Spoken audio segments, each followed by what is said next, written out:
Assalamualaikum warahmatullahi wabarakatuh. Waalaikumsalam warahmatullahi wabarakatuh. Selamat pagi. Iya. Bagaimana pagi? Baik. Alhamdulillah. Sebelum kita memulai belajar di buku ini untuk tahun depan, alangkah baiknya kita membuat sebuah kesepakatan kelas dan juga menuliskan kelas impian yang kita tetapkan.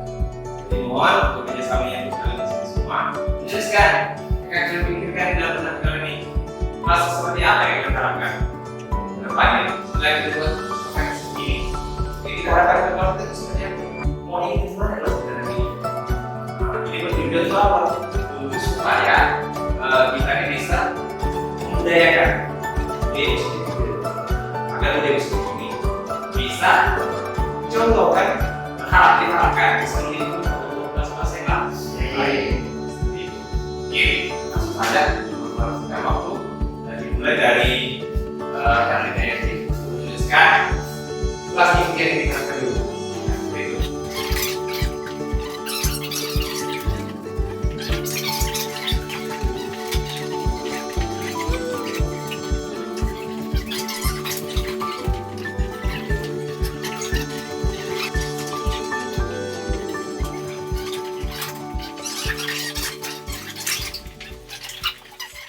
Yang pertama adalah rapi, yang kedua adalah fungsi, yang ketiga saya menerapkan seperti suasana, yang keempat terang, yang kelima saling mengenal, saling tujuh indah, delapan cantik, sembilan tidak ada yang terlambat lagi, semua mengikuti aturan, 11 saya menerapkan kelas yang asli, 12 saling ukur, 13 saling yang baik, 14 belas,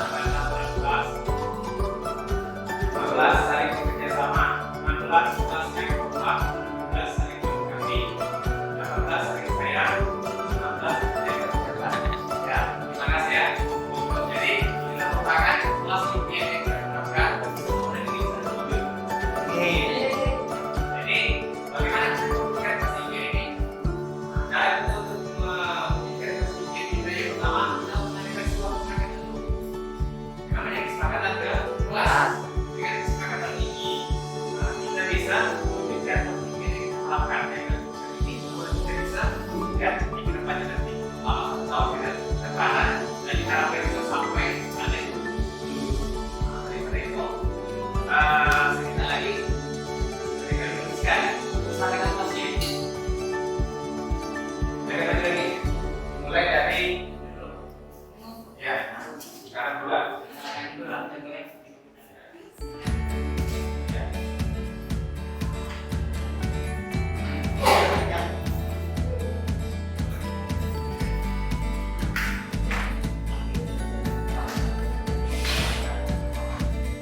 terima kasih untuk kalian semuanya yang telah menuliskan masukan dan kelas kita untuk mewujudkan kelas ini yang kita harapkan.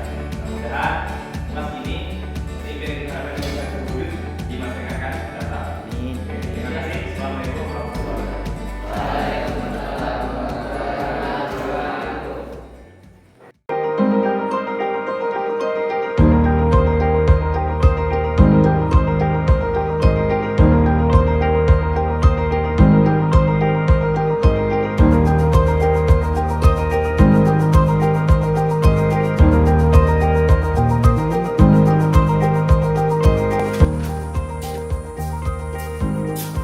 Coba di, Ya Pak, penampilanmu agak beda hari ini. Bapak bisa saja. Bedanya di mana Pak?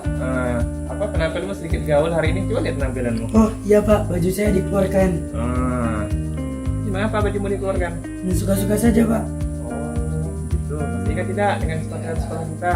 Masih Pak, poin 3. Saya malu jika seragam saya tidak rapi dan bersih Pak. Jadi bagaimana untuk memperbaiki apa penampilan kamu di hari ini? Besok dan seterusnya saya usahakan penampilan bersih dan rapi Pak. Iya, bagus juga. Jadi Pak. semangat Jum. Ya Pak, Nah, ini baru namanya Jumadi. ya Pak. Baik, terima kasih Pak. Ya.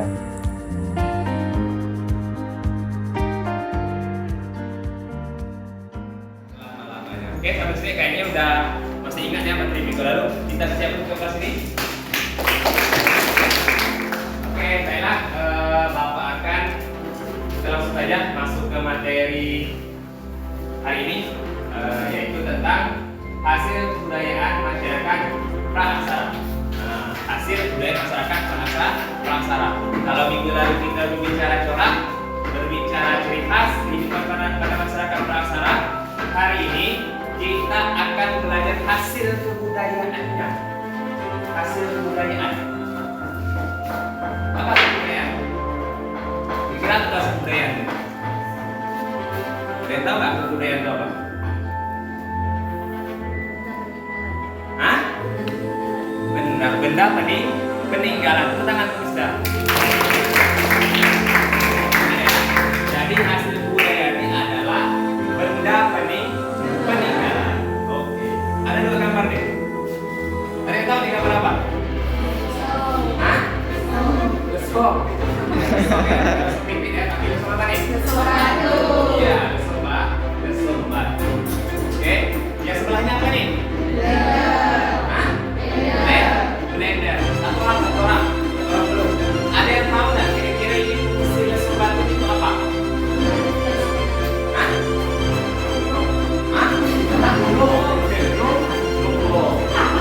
Yang lain? Hah? Apa? Haluskan makanan. Wah, itu bilang tadi itu bumbu, betul tidak? Kalau Ustaz bilang untuk menghaluskan makanan. Yang lain ada? Ya.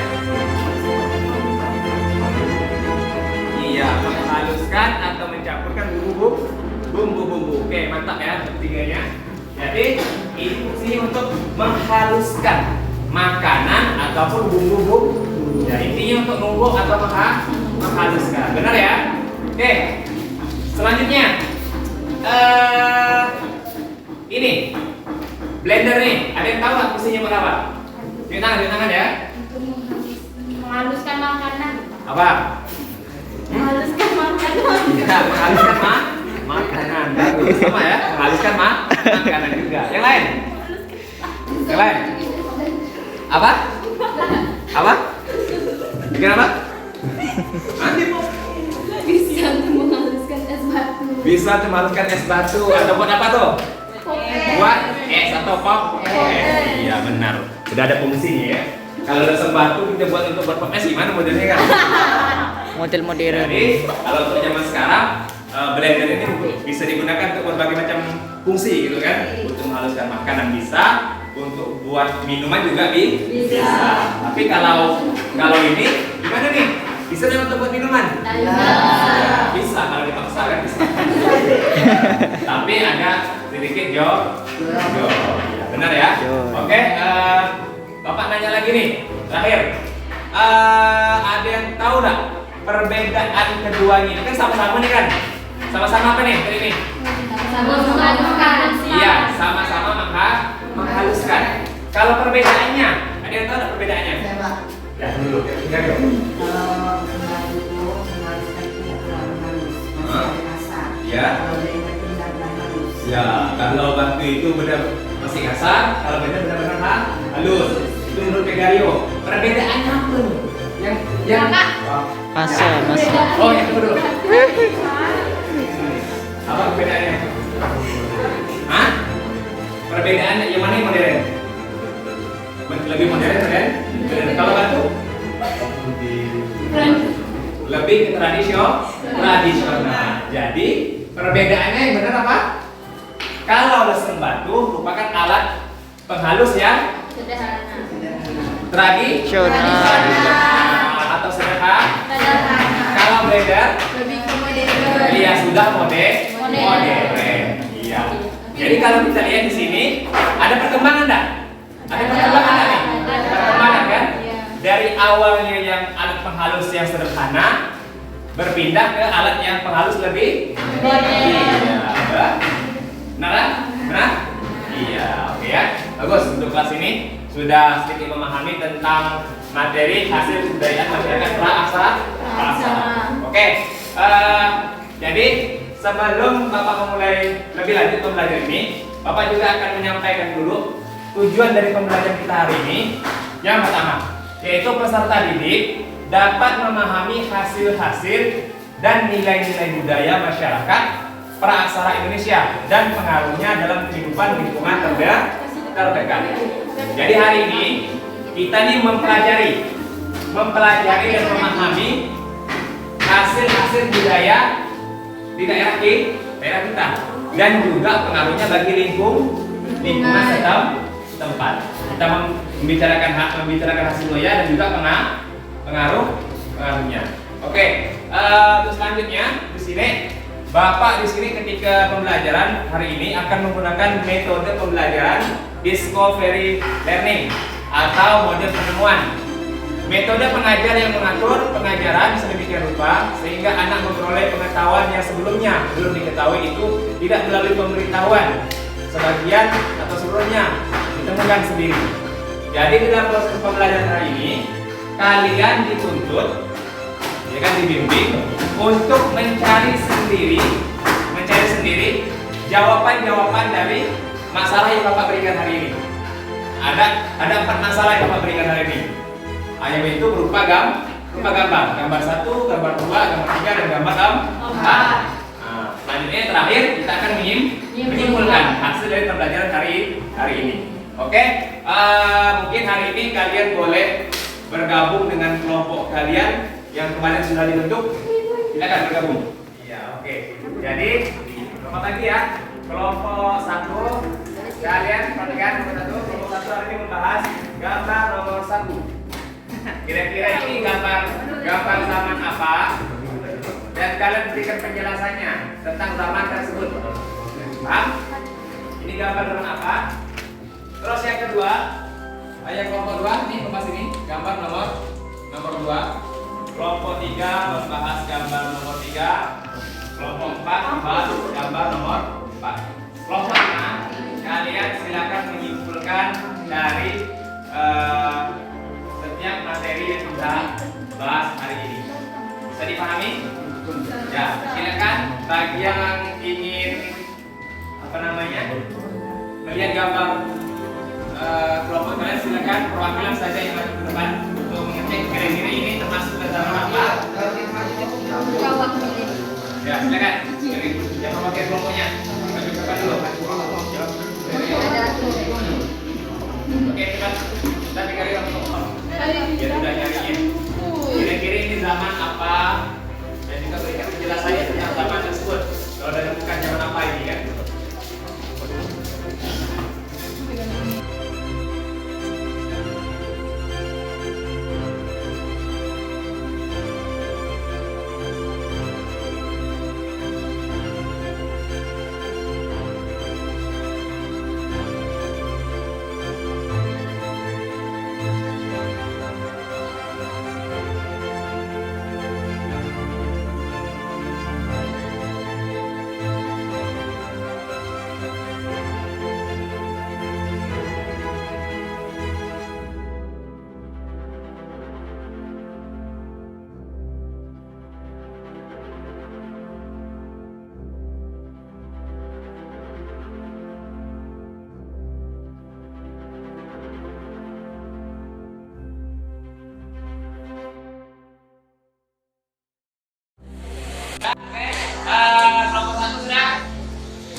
atau mencegah corona.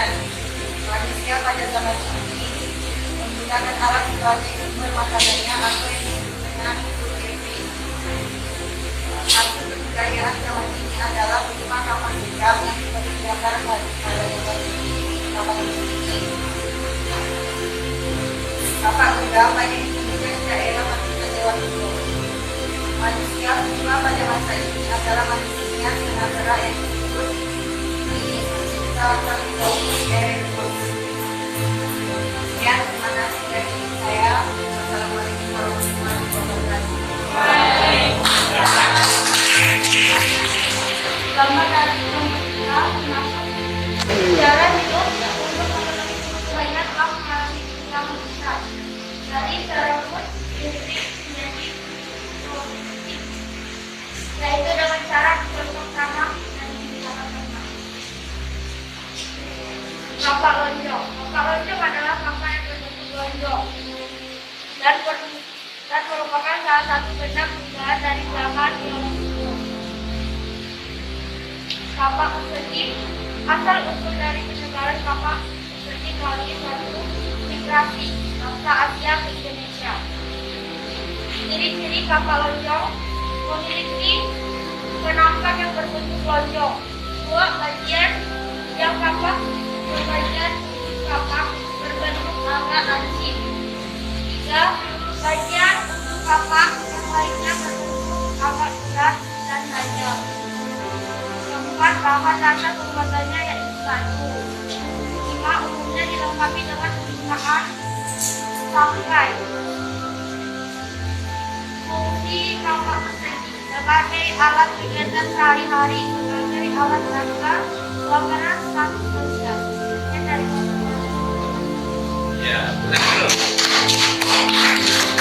Assalamualaikum warahmatullahi wabarakatuh. Waalaikumsalam warahmatullahi wabarakatuh. Di sini saya perwakilan dari Papua akan menyebutkan pembelajaran kita pada hari ini. Yaitu yang pertama, di sini kan sudah jelas gambarnya. Jadi di sini dari zaman hari tua hingga ke hari ini. Batu bagian, terus ke batu muda, hingga ke logam. Di sini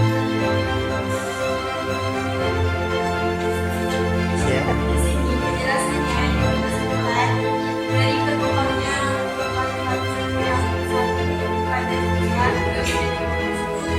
melalui pemikiran manusia atau kecerdasan pada manusia yang sebelumnya. Dari zaman dulu hingga ke zaman sekarang itu semakin berkembang hingga menjadi logam. Dari batu pertama ini guys, kita melihat bentuknya seperti ini, belum ada perubahan hingga menjadi yang kedua ini sudah menjadi bentuk. Terus yang ketiga ini sudah ada bentuknya, dua yang segi empat panjang, terus hingga menjadi logam. Ini melalui pemikiran manusia. Kreatifan manusia hingga menjadi logam ini adalah salah satu.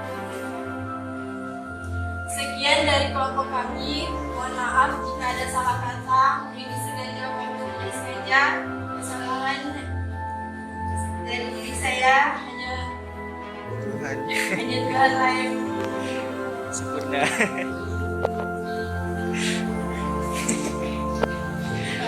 Saya akhiri.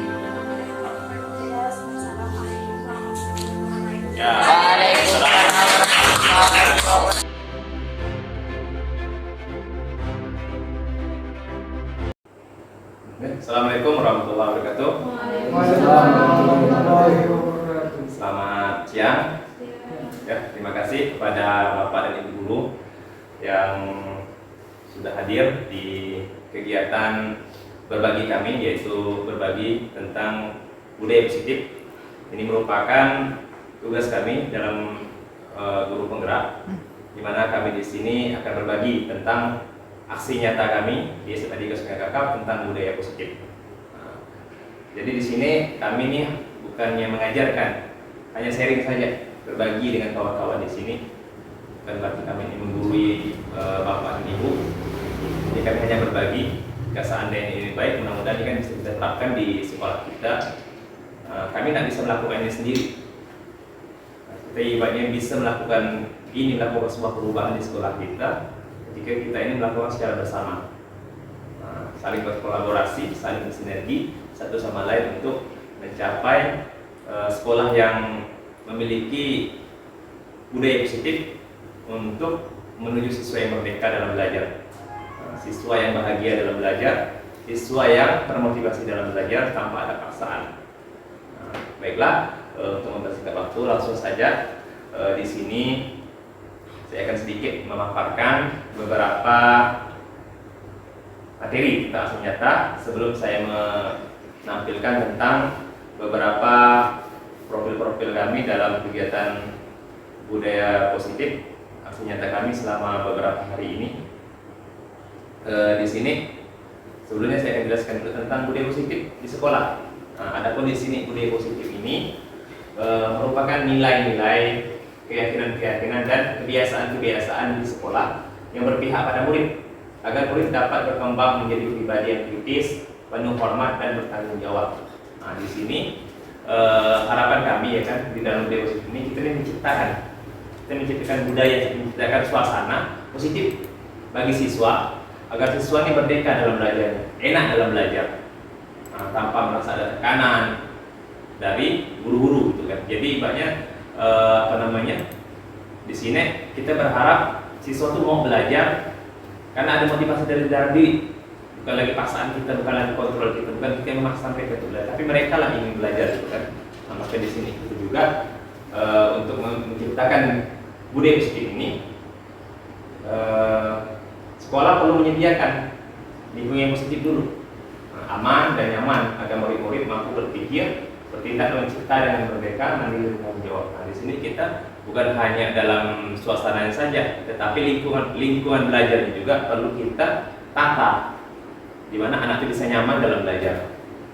Dan juga model pembelajaran kita, cara kita menangani masalah-masalah siswa jika siswa ada bermasalah. Di sini juga harus membuat siswa ini merasa nyaman, jangan membuat siswa merasa tertekan dalam ketika mereka berada di sekolah. Ya, jadi kan harapan kita supaya sekolah ini menjadi rumah mereka, tempat yang nyaman bagi mereka, bukan tempat yang ibaratnya membosankan, tempat yang bikin mereka merasa merasa tertekan. Jadi biarkan mereka ini merasa bebas berekspresi ya, untuk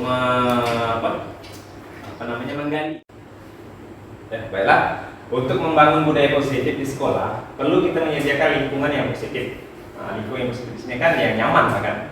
Yang nyaman, aman, agar murid-murid ini mampu berpikir, bertindak dan mencipta dengan merdeka, mandiri dan bertanggung jawab. Jadi kita di sini kan menciptakan suasana bagaimana keadaan sekolah ini ya seperti rumah sendiri lah. Kalau bisa kan melebihi rumah sendiri. Ya, itu kan pertama kan bersih lingkungannya kan, lingkungan sekolahnya bersih, lingkungan kelasnya bersih ya kan. Ketika lingkungan bersih, enak ya kan, siswa pasti akan nyaman dalam pembelajaran. Tapi kok ketika kelas ini kotor, ya pasti jangankan siswa, guru saja ketika lingkungan sekolahnya kurang bersih, ya ibaratnya kan jijik untuk mengajar kan. Kelasnya kotor, lingkungan kotor, ya kan, sampah berserakan. Ya, bagaimana di sini kan kita sebagai warga sekolah ya sama-sama lah bagaimana kita membangun lingkungan yang baik sehingga terwujudkan budaya positif di situ. Ini dalam segi lingkungan. Begitu juga dalam kita menangani siswa. Menangani siswa di sini kan kita perlu juga ada caranya, di mana kita jangan sampai kita menekan siswa, menyalahkan siswa. Kan siswa ini kan maunya belajar, maunya aman di sini kan, mau bahagia di sini. Janganlah ibaratnya terlalu banyak kita ini menekan mereka dengan ibaratnya selalu menyalahkan mereka. Kita atur strategi bagaimana cara kita, bagaimana siswa ini merasa nyaman ketika dia membuat masalah, ya kan? Tetapi seolah-olah dia tidak merasa ditekan untuk untuk memperbaiki kesalahannya. Nah, itu ada cara-caranya lah kan. Mungkin nanti di selanjutnya akan saya jelaskan sedikit ya tentang bagaimana cara menindaklanjuti ketika siswa bermasalah gitu Pak. Terus juga dalam proses pembelajaran. Nah, di sini dalam proses pembelajaran juga kita harus menciptakan suasana belajar di mana semuanya terfokus kepada siswa. Jangan terlalu banyak guru yang ibaratnya berbicara, guru yang terlalu banyak menjelaskan, siswa hanya mendengarkan saja. Nah, harusnya kan kita biarkan siswa itu menggali potensi yang mereka miliki. Karena apa? Karena setiap siswa ini kan pasti mempunyai potensi masing-masing, mempunyai kemampuan. Tetapi tinggal bagaimana kita nih sebagai guru membimbing, ya kan, mengarahkan mereka untuk menggali potensi mereka yang ada. Nah, jangan sampai mereka ini tidak mampu menggali kemampuan mereka. Kita semakin pintar di depan, ya kan, dengan omelan-omelan kita, dengan ocehan-ocehan kita yang mengajar di depan tadi. Tapi siswa kita tidak tahu apakah mereka ini mengerti atau tidak tentang apa yang kita jelaskan. Ya enaknya kan, baiknya biarkanlah mereka menggali potensi mereka. Ya mungkin dengan cara diskusi, ya kan, atau biarkan mereka ini belajar dengan cara mereka masing-masing. Ya belajar sesuai dengan cara mereka masing-masing. Di sini kan juga perlu dikontrol, jangan sampai mereka terlalu bebas sehingga melanggar koridor yang ada seperti itu. Baiklah, di sini untuk selanjutnya ada pun konsep budaya positif di sini, yaitu yang pertama adalah perubahan paradigma, yang kedua adalah disiplin positif, ketiga keyakinan kelas, keempat kebutuhan dasar manusia, yang kelima 5 posisi kontrol, 6 segitiga restitusi. Nah, ini merupakan konsep budaya positif yang harus kita kuasai ke 6 konsep ini. Dan ini juga yang kalau bisa ya kita terapkan kepada peserta didik kita di lingkungan tempat kita mengajar. Nah, seperti itu. Kita lihat di sini yang pertama perubahan paradigma.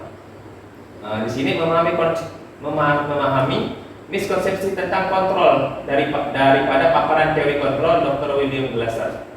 Yang kedua, menerapkan perubahan paradigma stimulus respon menjadi teori kontrol. Nah, di sini, menurut Dr. William Glasser dalam kontrol teori ada beberapa miskonsepsi yang harus diluruskan tentang kontrol, yaitu mungkin ada kesalahan, kesalahan dari konsep daripada teori kontrol itu sendiri. Adapun kesalahan-kesalahan itu yang perlu diluruskan. Yang pertama adalah ilusi guru mengontrol murid. Ilusi guru mengontrol murid.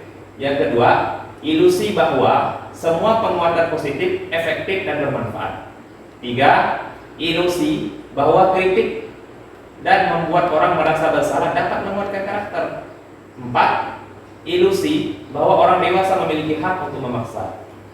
Nah, di sini sedikit akan dijelaskan tentang miskonsepsi tadi, ya, yaitu pertama kan ilusi guru mengontrol murid.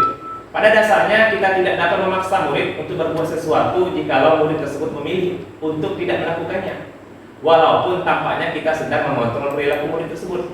Hal ini karena murid tersebut sedang mengizinkan dirinya dikontrol. Saat itu bentuk kontrol guru menjadi kebutuhan dasar hidup murid tersebut. Teori kontrol menyatakan bahwa semua perilaku memiliki tujuan, bahkan terhadap perilaku yang tidak baik. Nah, seperti itu. Jadi di sini kita lihat di sini kan kita tidak bisa memaksa siswa untuk mengikuti kemauan kita. Kemauan kita itu, Pak. Karena kita lihat di sini, ya kan, kita tidak akan mampu bisa mengontrol murid, tidak akan bisa. Mungkin di depan kita mungkin dia bisa taat gitu kan, ketika kita bilang buang sampah itu gitu kan, mereka akan buang. Ketika kita menyuruh mereka diam, mereka akan diam. Ketika di depan kita gitu kan. Tetapi kita tidak tahu di belakang kita mereka seperti apa kan. Kita juga tidak akan bisa mengontrol murid untuk menjadi orang yang baik. Mungkin dia di kelas dia bisa menjadi baik karena di depan kita gitu kan. Tetapi di belakang kita, di luar dari sekolah ini, ya mungkin itu akan terlepas dari kontrol kita.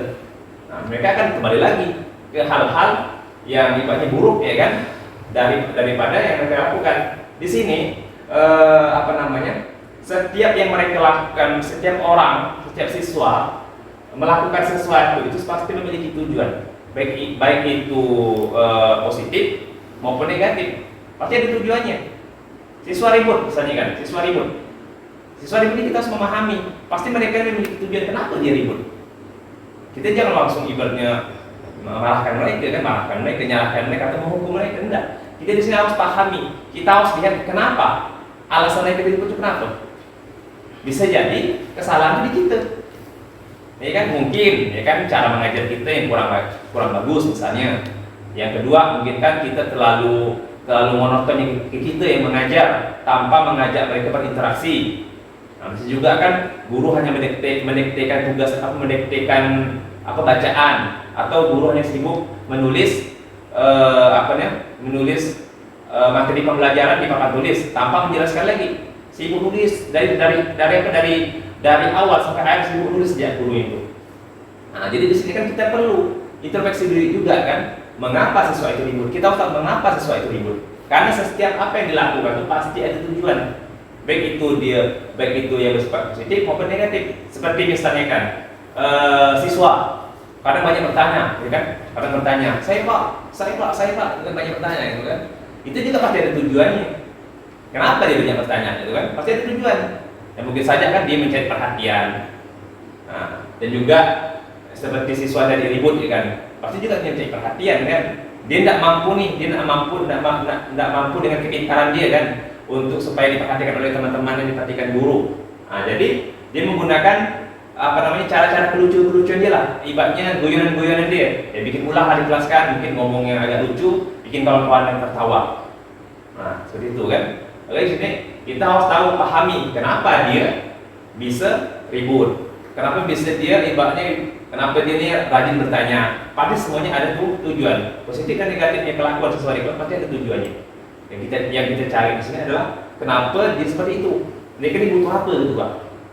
Apa kebutuhan perhatian kita atau gimana? Kalau perlu kita panggil kan, kita nasihati. Kenapa kamu seperti itu? Kan kita harus tahu. Jangan langsung kita suruh mereka keluar, langsung kita salahkan, jangan. Ya kalau bisa ya tadi kita ajak ngomong kan, kenapa gitu kan? Seperti itu Pak. Terus ilusi bahwa semua penguatan positif efektif dan bermanfaat.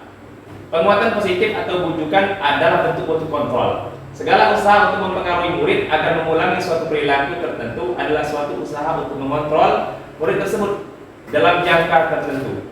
Kemungkinan murid tersebut akan menyadari dan mencoba menolak bujukan kita, atau bisa jadi murid tersebut menjadi tergantung pada pendapat sang guru untuk berusaha. Ya, di sini bujukan pun di sini bukanlah sesuatu yang efektif untuk kita supaya siswa ini bisa kita kontrol dengan bujukan.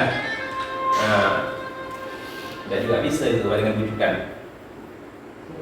Kita bujuk mereka kan ya, sekolahlah nak, ya kan, sekolahlah, kasihan orang tuamu. Anda bisa juga, ternyata itu bukan hal yang efektif, bujukan itu gitu kan. Terus ilusi bahwa kritik dan membuat orang merasa bersalah dapat menguatkan karakter. Menggunakan kritik dan merasa bersalah untuk mengontrol murid menuju pada identitas gagal. Mereka belajar untuk merasa buruk tentang diri mereka. Mereka mengembangkan dialog diri yang negatif. Kadang-kala sulit bagi guru untuk mengidentifikasi bahwa mereka melakukan perilaku ini karena seringkali guru cukup menggunakan suara halus untuk menyampaikan pesan negatif. Nah, di sini kan kalangan kita nih kebanyakan mungkin kan, kebanyakan di sekolah-sekolah kan. Di sini peran guru ini kadang membuat siswa merasa bersalah dan menguatkan karakter. Agar dapat menguatkan karakter ini kan, kita nyalahkan mereka, membuat dia merasa bersalah gitu kan. Adik-adik kan, kenapa kau seperti, kenapa kamu terlambat? Kenapa kamu terlambat? Tidak kasihan gitu dengan orang tua gitu kan, udah capek-capek dia kan kamu sekolah, tapi kamu ibaratnya terlambat misalnya kan, atau mungkin kenapa kamu tidak masuk sekolah? Kenapa kamu tidak masuk sekolah, atau kenapa kamu bolos sekolah, atau apa? Ketika dari rumah pergi sekolah, izinnya ke sekolah, tetapi ketika di sekolah tidak sampai. Kan kasihan dengan orang tua kan, karena kita kan mungkin ngomong seperti itu kepada siswa. Ini kan salah satunya mungkin membuat dia merasa bersalah ya kan, tentang apa yang dia buat. Ternyata itu juga kritik itu juga membuat dia merasa gagal. membuat dia merasa gagal gitu kan. Merasa gagal tentang diri dia gitu kan. Bukan malah ibadah lebih baik, malah dia seolah-olah merasa gagal dengan kelakuan dia ini. Bisa jadi dia akan lebih memperparah lagi kesalahan-kesalahan dia. Apalagi dengan kritik kan, di sini kita lihat bahwa kita mengkritik dia gitu kan. Kamu nih, kenapa baju seperti itu gitu kan? Kenapa baju dikeluarkan? Atau kita mungkin ketika siswa di kelas ya kan berbicara atau ribut gitu kan, kesalahan, kenapa kok ribut gitu kan? Kau nih mulut kamu apa? Mulut tidak sediam gitu kan? Kamu juga mau belajar gitu kan? Depan kawan-kawannya. Ternyata kita mengkritik ini pun juga membuat dia merasa gagal gitu kan. Nah, terus selanjutnya, ilusi bahwa orang dewasa memiliki hak untuk memaksa. Nah, banyak orang dewasa mempercayai bahkan mereka memiliki tanggung jawab untuk membuat murid-murid berbuat hal-hal tertentu sesuai dengan apa yang diinginkan. Nah, dia maksa kan? Maksa siswa, mungkin dia, tolong kerjakan tugas halaman ini. Kalau tadi kerjakan ibu, bapak akan hukum kalian keliling lapangan. Kita maksa dia kan? Memaksa dia supaya mengerjakan tugas. Dengan cara-cara apapun lah kita paksa dia kan? Kita ancam dia dengan hukuman-hukuman. Itu juga merupakan hal yang salah untuk kita mengontrol daripada siswa. Dengan kita seperti itu ya kan, malah siswa ini merasa terbebani. Mungkin dah kita lihatlah, ibaratnya kita rasakan di buktinya selama ini. Mungkin itu hanya berlaku sementara saja. Kontrol-kontrol seperti ini nih, kontrol-kontrol ini, ilusi guru mengontrol murid, bahwa semua penguatan positif efektif ini bermanfaat, bahwa kritik dan membuat orang merasa bersalah dapat memakai karakter, bahwa orang dewasa memiliki hak untuk memaksa. Di sini juga tidak efektif gitu Pak, tidak efektif, hanya sementara saja. Tetapi esok hari atau kedepannya mereka akan mengulangi lagi kesalahannya. Yang kita harapkan di sini adalah mereka ini melakukan sesuatu apapun itu ya kan, sesuai dengan kemauan mereka sendiri. Nah, yang jadi PR itu tadi, bagaimana siswa ini melakukan segala sesuatu apapun itu ya kan, sesuai dengan kemauan mereka, tanpa ada paksaan, tanpa ada bujukan dari orang lain, dari internal mereka sendiri. Nah, itu yang kita harapkan. Itulah bagaimana cara kita untuk menuju ke arah itu gitu Pak. Nah, seperti itu. Oke, di sini menurut Stephen R. Covey di dalam Principle Centered Leadership tahun 1991, seseorang bisa berubah dari paradigma stimulus respon kepada pendekatan teori kontrol bila kita ingin membuat kemajuan perlahan, sedikit-sedikit, ubahlah sikap atau perilaku Anda. Namun bila kita ingin memperbaiki cara-cara utama kita, maka kita perlu mengubah kerangka acuan kita. Ubahlah bagaimana Anda melihat dunia, bagaimana Anda berpikir tentang manusia, ubahlah paradigma Anda. Misalnya, kita melihat realitas bahwa kebutuhan setiap orang berbeda. Setiap orang memiliki gambaran berbeda. Kita berusaha memahami pandangan orang lain tentang dunia. Semua perilaku memiliki tujuan. Hanya Anda yang bisa mengontrol diri Anda. Anda tidak bisa mengontrol diri orang lain. Kolaborasi dan proses menciptakan pilihan baru dan model berpikir menang-menang. Nah, di sini kita lihat kan, bila kita ingin membuat kemajuan perlahan-lahan, kita disuruh lihat, ubahlah sikap kita, ubahlah perilaku kita. Berarti yang menjadi pusat perhatian kita adalah diri kita sendiri. Kita sebagai guru, gitu, kita sebagai guru. Bagaimana kita mengubah sikap kita, gitu, Pak? Yang awalnya tadi mungkin kita merasa setiap siswa ini mempunyai kemampuan yang sama. Jadi kita mengajar menggunakan metode yang sama, metode ceramah misalnya. Padahal kalau kita lihat ternyata, kalau kita rasapi, kalau kita analisis lagi, kalau kita betul-betul kita perhatikan, ternyata siswa-siswa kita ini memiliki kemampuan berbeda-beda dalam belajar. Nah, dan perlunya kita juga menggunakan strategi yang berbeda-beda ketika mengajar siswa di kelas. Di 30 siswa di dalam kelas itu pasti ada 30 cara. Maka kita kelompokkan lah. Mungkin ada beberapa siswa yang mungkin cara belajarnya mungkin enaknya audio misalkan, mendengarkan ya ceramah gitu kan. Mungkin anak ini ada yang mungkin dengan cara audio visual, melihat menonton mungkin kan, melihat video bersuara YouTube gitu kan. Juga ada mungkin siswa yang enaknya belajar sambil mendengarkan musik.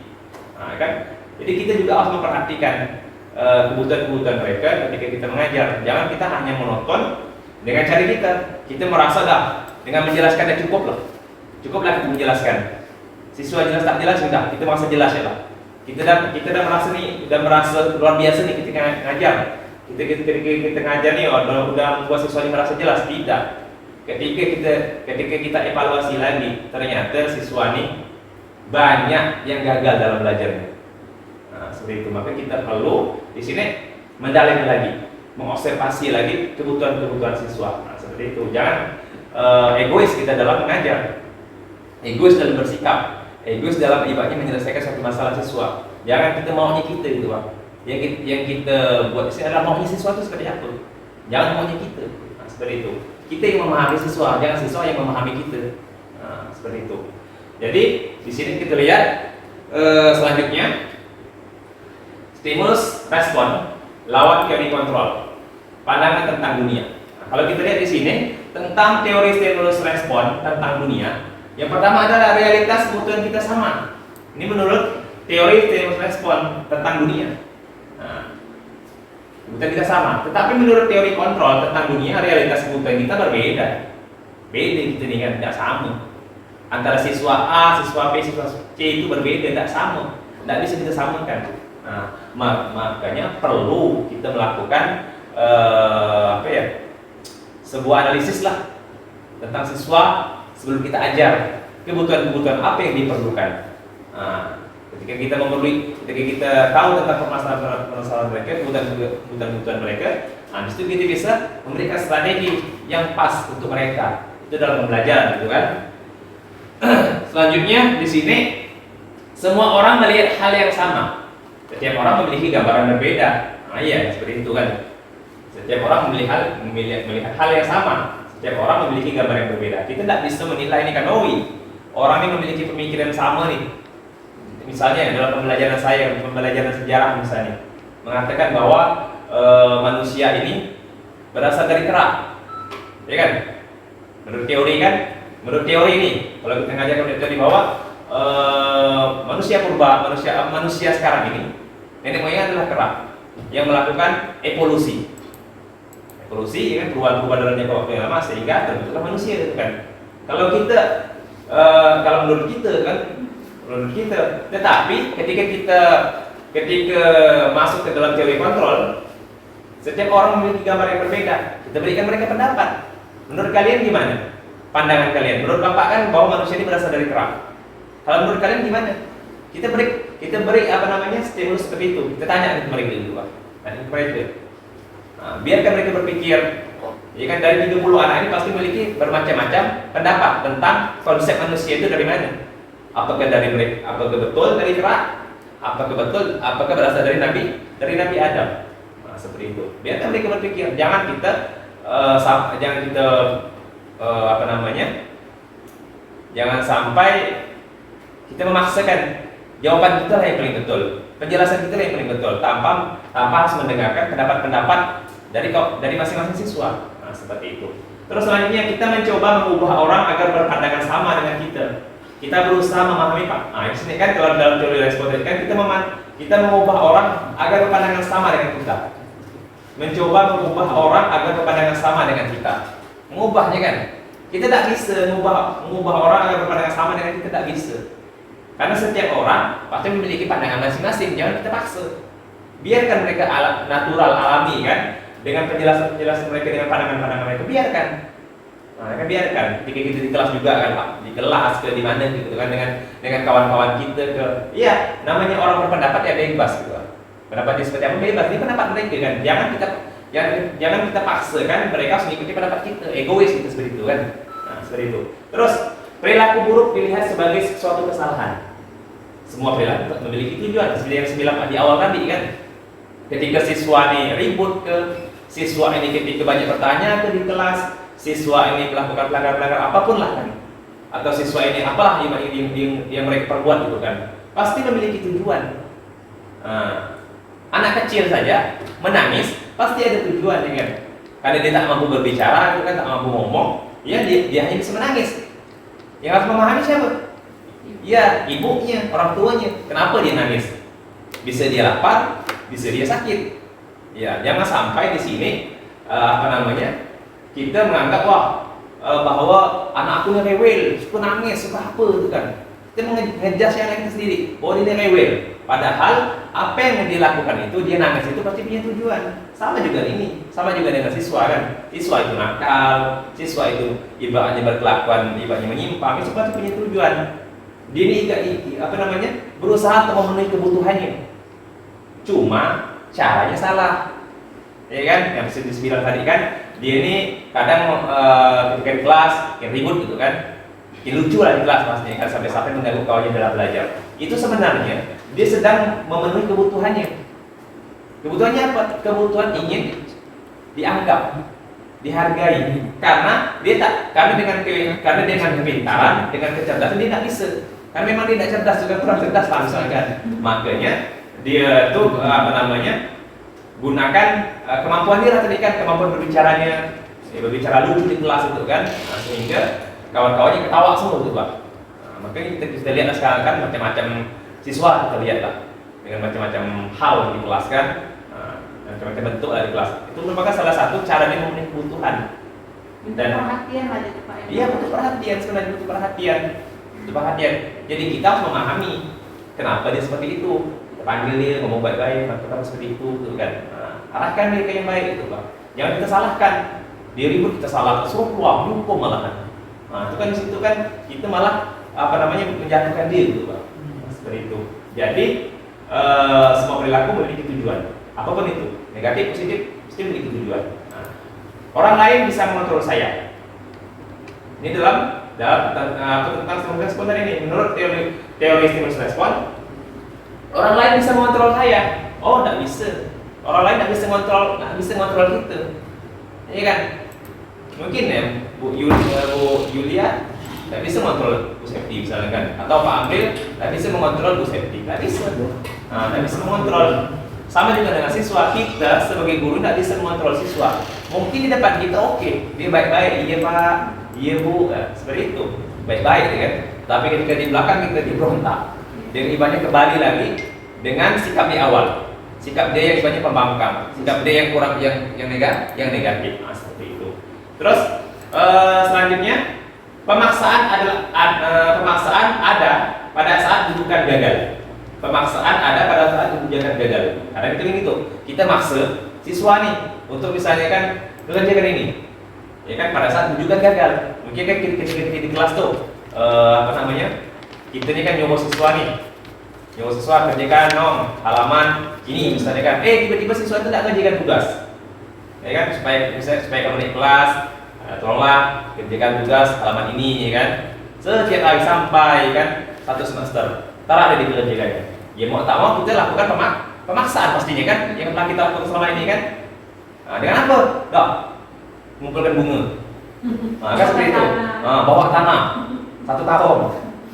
Seperti itu kan, untuk supaya dia menuntaskan tugasnya. Itu kan merupakan cara pemaksaan. Dia sudah tidak mau mengerjakan kan. Mau tak mau dipaksa budak tuh. Kalau tidak mau naik kelas. Supaya naik kelas kumpulkan bunga, pot tanah gitu kan, tanah 1 karung untuk menuntaskan nilai-nilaimu yang tidak tuntas tadi.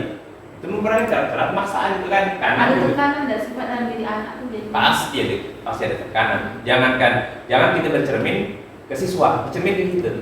Ketika kita digitukan oleh atasan kita atau apalah misalnya, pasti juga kita akan merasakan kesal, tekanan gitu kan. Seperti itu kan. Jangan kita bercermin ke orang lain, bercermin ke diri kita sendiri.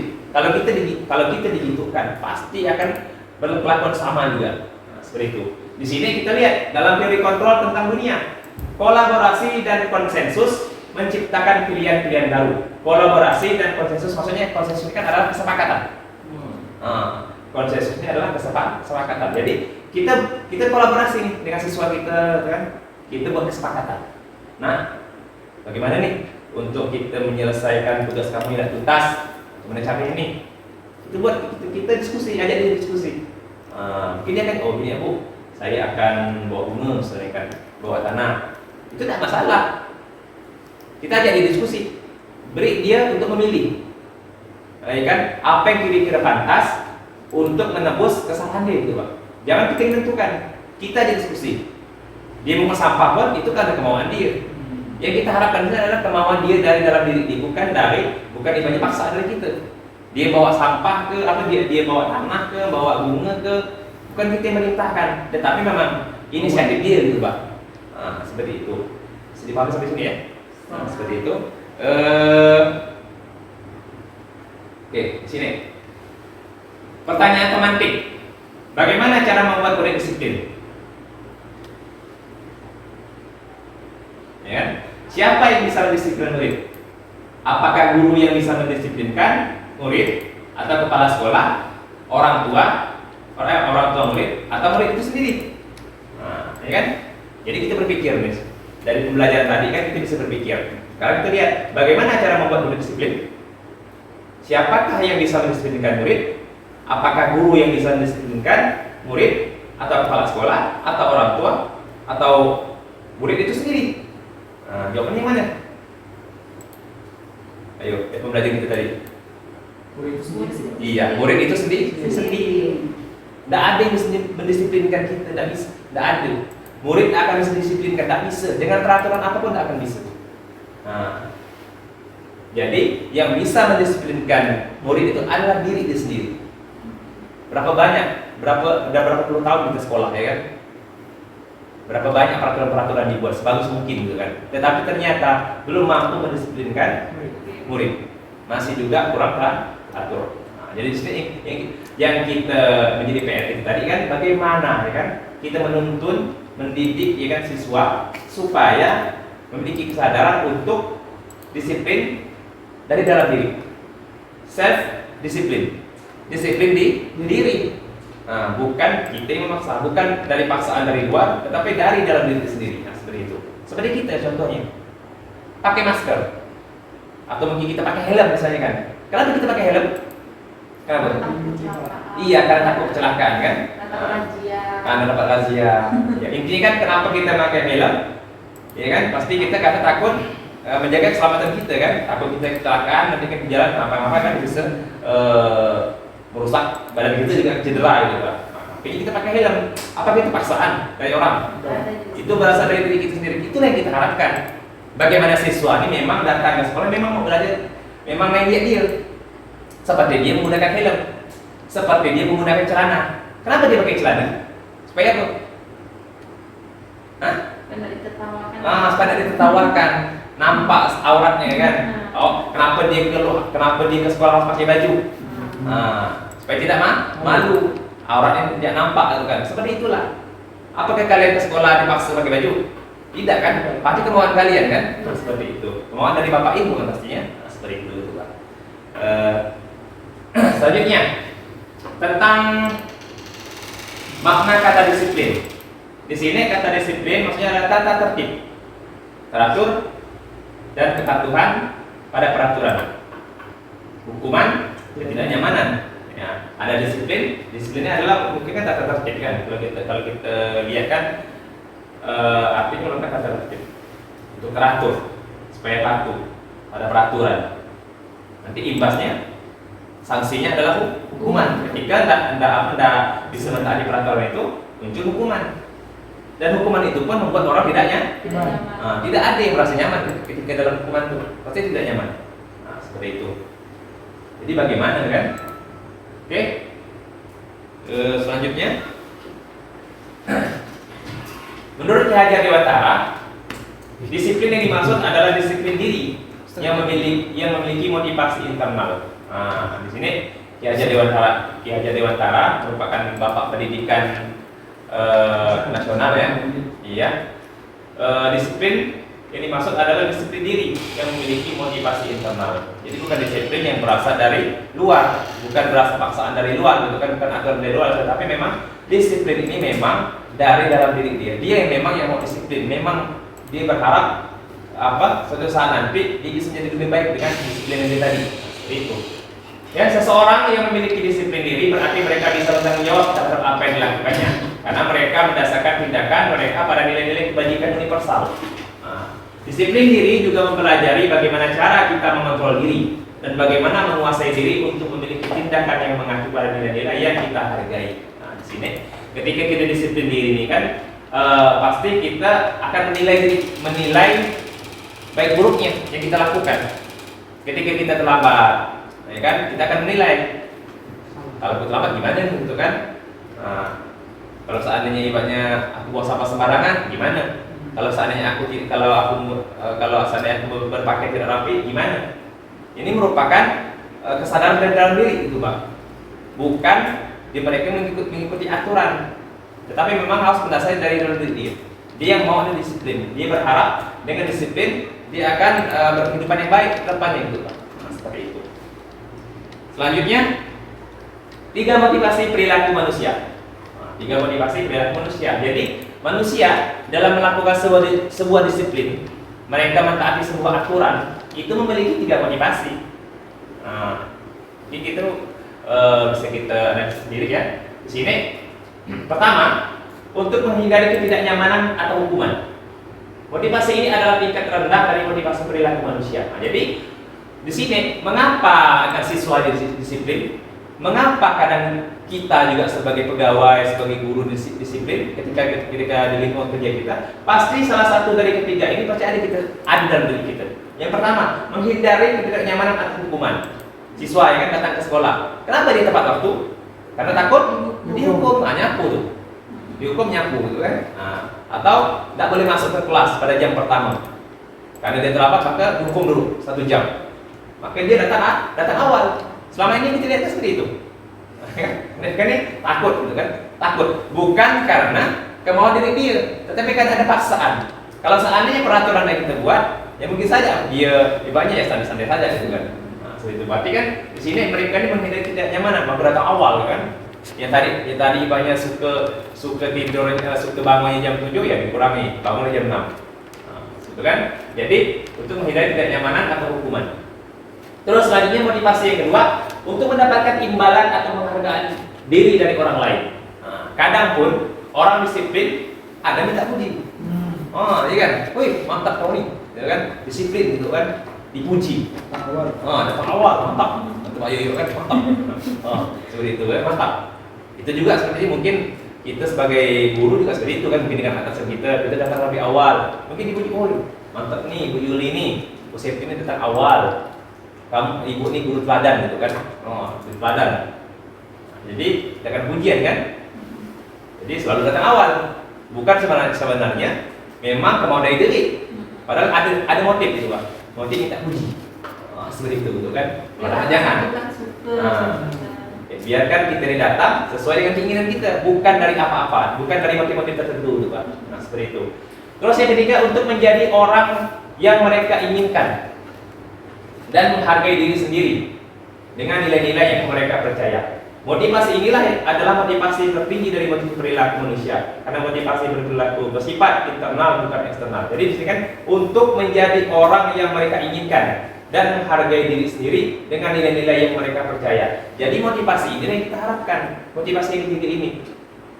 Nah, untuk siswa itu sendiri itu kan bahwa mereka nih mematuhi peraturan ya kan, datang tidak terlambat lagi karena memang untuk menjadi orang yang mereka inginkan dan menghargai diri sendiri dengan nilai-nilai yang mereka percaya. Bahwa dengan mereka datang terlambat, dengan mereka ibaratnya datang ke sekolah lebih awal, maka mereka akan nyaman gitu kan, nyaman, akan bisa belajar dengan nyaman gitu kan, tidak lagi tergesa-gesa. Maka mereka bangun awal untuk pergi ke sekolah, mereka menggunakan pakaian yang rapi supaya enak dipandang gitu kan.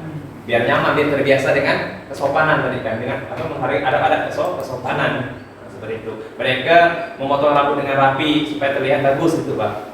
Bukan lagi mengharapkan pujian, tapi memang dari diri sendiri, mengharapkan nanti supaya ketika mereka sekolah terbiasa dengan disiplin tadi sampai mereka mati mati kan, disiplin kan luar biasa seperti itu. Nah, jadi ini salah satu 3 motivasi perilaku manusia.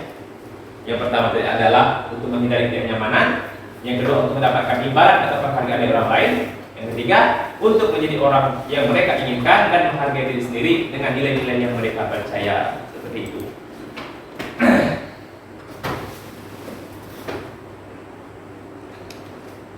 Ya, di sini bisa kita lihat kan Ini belum kita next ya. Next ya. Keyakinan kelas. Keyakinan kelas. Nah, pertanyaan pemantik. Mengapa keyakinan kelas? Nah, mengapa tidak peraturan kelas? Nah, ya. Mengapa keyakinan kelas dan mengapa tidak peraturan kelas? Nah, ya. Jadi kita lanjutkan supaya Ibu Bapak lebih jelas lagi tentang apa itu keyakinan kelas. Oke, pertanyaan. Mengapa kita memiliki peraturan tentang penggunaan helm pada saat mengendarai motor? Nah, mengapa kita memiliki peraturan tentang penggunaan masker dan mencuci tangan setiap saat? Nah, tanya ya. Mengapa kita memiliki peraturan tentang penggunaan helm pada saat mengendarai motor? Ayo Bapak Ibu. Untuk mengurangi korban. Ya, untuk mengurangi korban. Apalagi? Bapak Ibu. Ya, supaya taat aturan. Apalagi? Sudah. Oke, selanjutnya, mengapa kita memiliki peraturan tentang penggunaan masker dan mencuci tangan setiap saat? Ayo. Agar sehat gitu. Agar sehat. Apalagi Bapak? Ibu? Yang mengurangi penyebaran penyakit. Iya, mengurangi persebaran virus, ya, ya kan? Jadi itu maksudnya kan? Nah, jawabannya, ya. Makasih Bapak Ibu ya. Terus lanjutnya, di sini menurut Gosson, suatu keyakinan lebih memotivasi seseorang dari dalam atau memotivasi secara intrinsik. Nah, di sini ternyata keyakinan lebih memotivasi seseorang dari dalam atau memotivasi secara intrinsik. Seseorang akan lebih tergerak dan bersemangat untuk menjalankan keyakinannya daripada hanya sekedar mengikuti serangkaian peraturan. Nah, jadi di sini seseorang akan lebih bergerak dan bersemangat untuk menjalankan keyakinannya daripada hanya sekedar mengikuti serangkaian peraturan. Jadi lebih enak tuh ibaratnya dari keyakinan diri kita sendiri itu, Pak. Keyakinan dari diri kita sendiri daripada harus mengikuti aturan orang. Contoh misal, kenapa kita gunakan helm?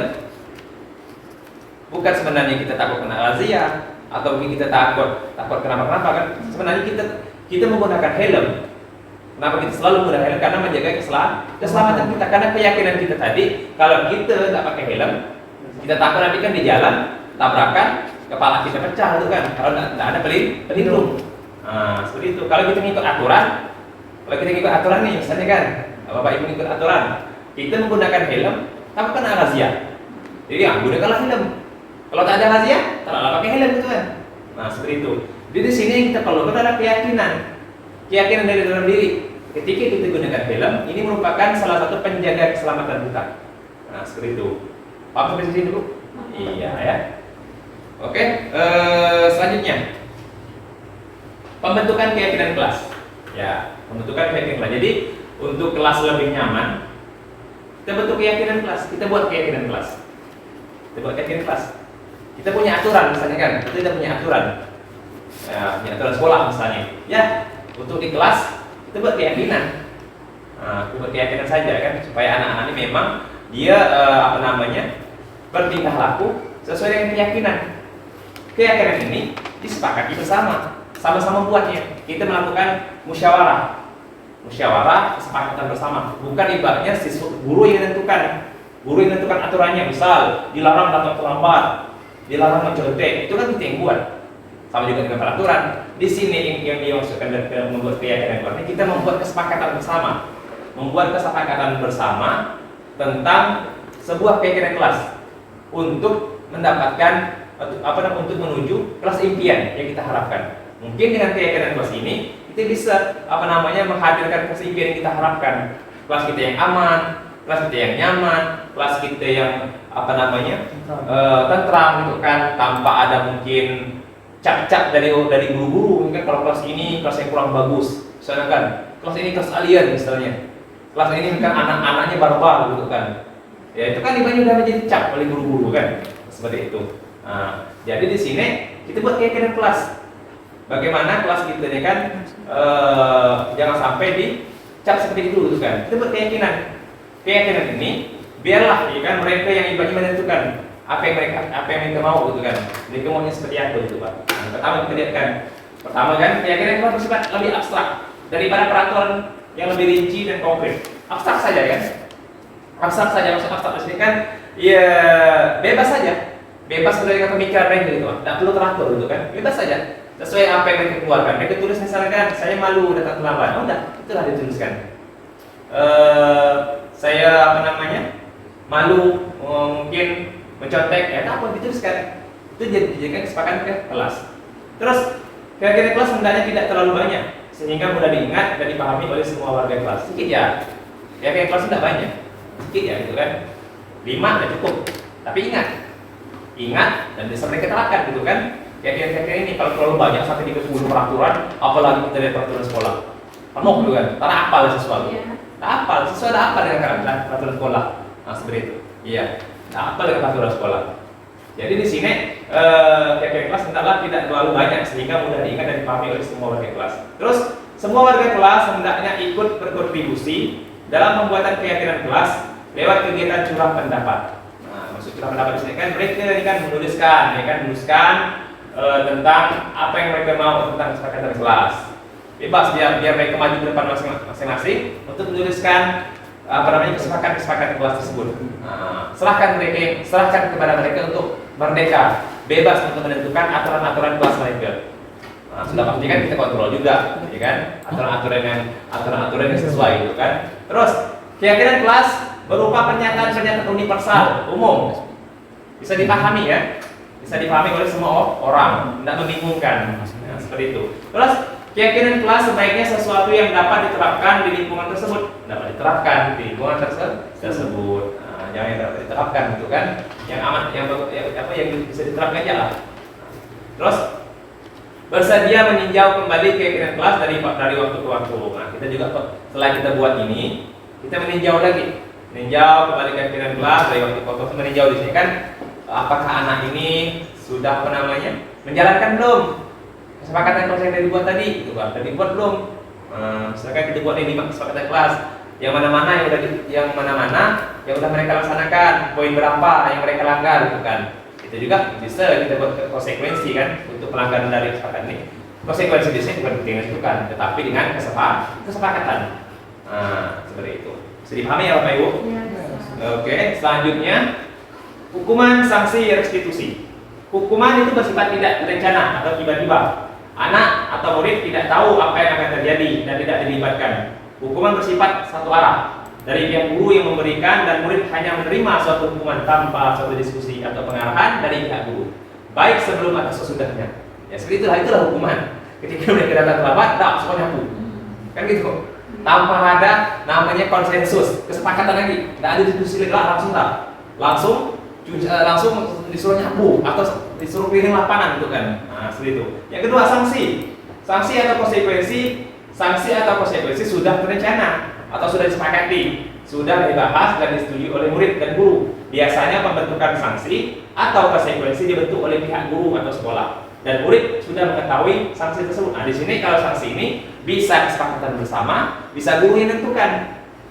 Tetapi di sini siswa mengetahui sanksi tersebut. Nah, itu sanksi.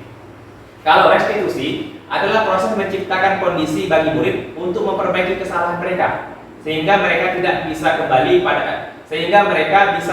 pada kelompok mereka dengan karakter yang lebih kuat. Restitusi di sini beda dengan hukuman dan sanksi. Ya kan, beda sekali. Misalnya biarkan mereka untuk ibaratnya menyadari kesalahan mereka. Mereka yang menyadari kesalahan mereka dan mereka yang memperbaiki kesalahannya. Berikan konsekuensi pada mereka. Misalnya kan mereka datang terlambat, ya kan? Dan kita ajak dibicarakan. Jadi kita ingatkan dia kepada peraturan, kepada kesepakatan kelas dan juga kita berikan dia pilihan. Konsekuensi apa yang mau dia laksanakan? Dia mau mengulang sampah, silakan.